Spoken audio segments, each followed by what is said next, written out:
Assalamualaikum warahmatullahi wabarakatuh. Halo semuanya, perkenalkan nama saya Tasya Haryanti. Saya merupakan mahasiswa aktif UIN Sunan Gunung Jati Bandung, Fakultas Dakwah dan Komunikasi, Prodi Ilmu Komunikasi Konsentrasi Hubungan Masyarakat.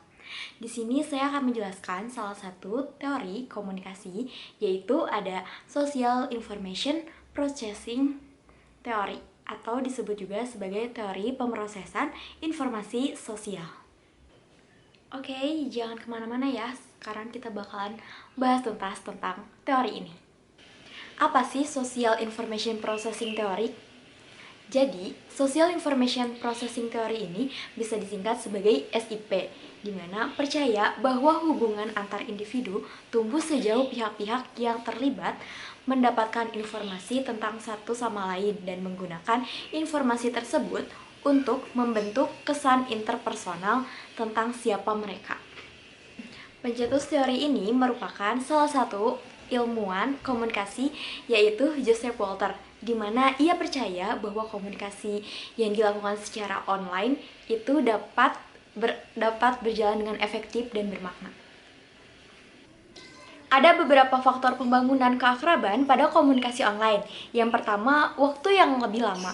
Kenapa sih bisa disebut waktu lebih lama? Karena jika kita melakukan komunikasi secara offline, bisa aja kita bertemu dengan orangnya langsung dan bisa berbicara atau berbincang-bincang beberapa menit. Kita di situ bisa aja langsung akrab, tapi beda dengan secara online. Yang kedua ada anticipated future interaction, di mana nantinya kita akan ketemu lagi. Kalau misalkan kita berkomunikasi dengan orang itu secara online, dengan seseorang secara online, kita mengetahui identitas orang tersebut, jelas bahwa orang itu ada. Bisa aja nanti di kemudian hari kita bisa berbincang kembali. Jadi kalian tuh di sini harus memastikan terlebih dahulu bahwa orang yang sedang berkomunikasi dengan kita itu siapa, kayak dia tuh berasal dari mana, kayak harus tahu dulu, jangan sampai kita ketipu sama orang lain. Nah, yang ketiga ada chronemis atau fast response dalam komunikasi online akan memberikan pesan positif dalam proses penjalinan hubungan melalui media online. Nah, contohnya di sini pada customer service. Mereka tuh menjawab customernya itu secara fast response. Karena jika tidak fast response itu, mereka bakalan mendapatkan pesan negatif atau kesan-kesan negatif dari customer. Maka dari itu customer service melakukan kayak kalau misalkan kita nelpon nih, kayak halo, dengan siapa, di mana, saya bla bla bla, itu kan akan memberikan kesan positif dari customer. Selain itu juga di sini saya akan membahas tentang perspektif hyper personal atau hubungan online bisa lebih dekat daripada offline. Gimana nih?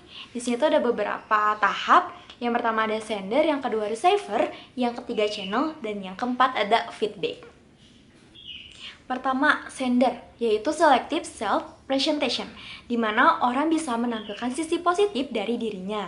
Misalnya kayak kita tuh memposting foto atau video kita ke media sosial itu pasti yang bagus-bagusnya kan, untuk membranding diri kita, atau juga kita bisa menggunakan foto profile terbaik kita.